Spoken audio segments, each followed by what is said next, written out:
বাংলাদেশের একজন জনপ্রিয় কন্টেন্ট ক্রিয়েটর জুয়েল ভাই এবং আমার স্পেশালি একজন ভালোবাসার মানুষ, উনি বিএমপির ফ্যামিলি কার্ড সম্পর্কে কি বলে কথাগুলো একটু মনোযোগ দিয়ে শুনবেন এবং তারপরে আমি কি বলি শুনবেন। আসসালামু আলাইকুম। বিএমপি একটা ফ্যামিলি কার্ড দিব, যেই কার্ড ব্যাংকে ঢোকানোর সাথে সাথে পক পক করে খালি টাকা বেরোবো। বিপদ না, এটা কম দেখি। এটা আমার কথা, দেখেন ভাইস্তে কি বলে। তোমার যদি লোনের দরকার হয় ব্যাংকে যাবে, ওই তোমার আরএস খোতানো যাবে না, এসে খোতানো যাবে না, জমির খাজনাও যাবে না। এই কার্ড ব্যাংকে দেওয়ার সাথে সাথে টাকা দেবে। হয়তো 15,000 টাকা লাগবে, 15,000 দিল, নাহলে 20,000 লাগবে, 20,000 দিল। আচ্ছা, বাংলাদেশে প্রায় 18 কোটি মানুষ আছে।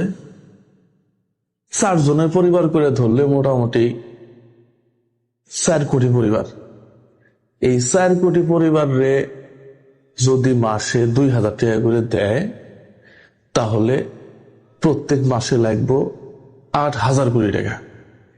বছরে হিসাব করলে 36,000 কোটি টাকা পদ্মা সেতু নির্মাণে খরচ হয়েছে মাত্র 36,000 কোটি বা তার আশেপাশে।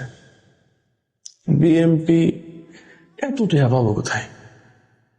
অসংখ্য ধন্যবাদ জুয়েল ভাই কথাগুলো বলার জন্য। ভিডিওটি সর্বোচ্চ শেয়ার চাই।